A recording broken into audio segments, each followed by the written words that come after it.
Dan awal menjabat, Gus Yakut sudah menggebrak.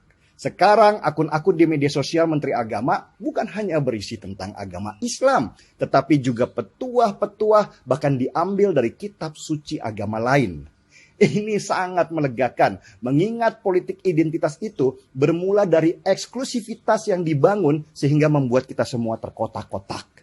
Menteri Agama yang baru membongkar itu semua, mengembalikan kebinekaan kita semua yang mau direnggut paksa oleh kelompok radikal dan pecinta khilafah. Yang menarik, waktu perayaan Imlek, Gus Yakut menghiasi kantor Menteri Agama dengan pernik-pernik Imlek, hal yang tidak pernah dilakukan oleh menteri-menteri agama sebelumnya. Dan salah satu ide menarik dari Gus Yakut adalah mencoba memfasilitasi Candi Borobudur untuk bisa menjadi pusat ibadah umat Buddha dari seluruh dunia.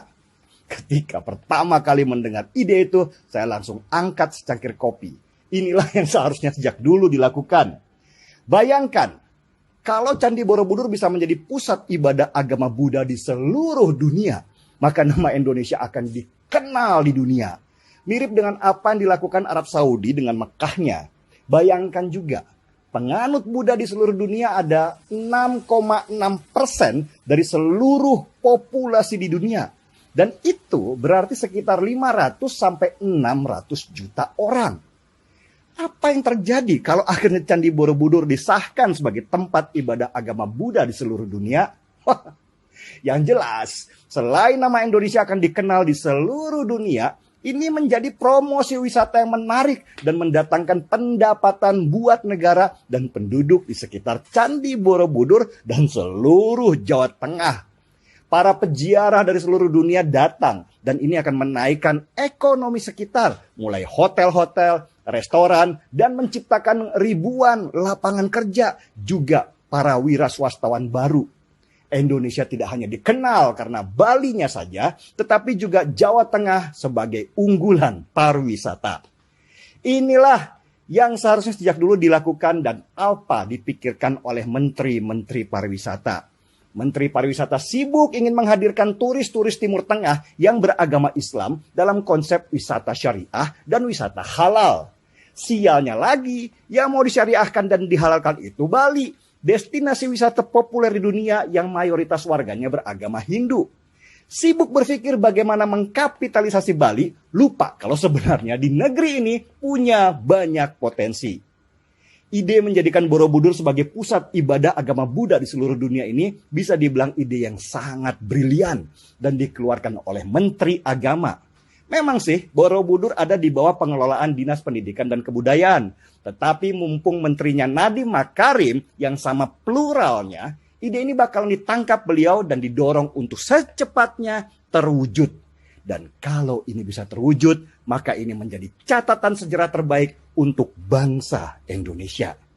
Satu lagi, kalau seandainya Borobudur menjadi tempat ibadah umat Buddha seluruh dunia, maka masuknya umat Buddha dari seluruh dunia ke Indonesia akan menyingkirkan benalu-benalu NKRI yang berbaju agama karena akan menyebarkan konsep pluralitas di Jawa Tengah.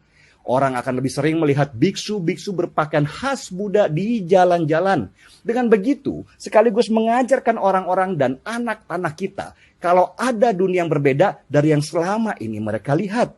Semakin sering melihat sesuatu yang berbeda, orang akan semakin toleran karena terbiasa melihat warna-warni bukan hanya hitam putih yang membosankan. Ini seperti kata pepatah, sekali merengkuh dayung, 2-3 pulau terlampaui. Pariwisata dapat, nilai-nilai keberagaman juga dapat. Cara melawan intoleransi dan politik identitas memang begini caranya. Penuhi tempat kita dengan orang-orang yang berbeda. Karena perbedaan itu diciptakan Tuhan sesungguhnya untuk membuat kita saling belajar, menghormati, dan mencintai, bukan membenci. Saya yakin almarhum Gus Dur akan tersenyum di alamnya sana melihat anak ideologisnya menyebarkan apa yang pernah beliau lakukan dan cita-citanya yang belum kesampaian.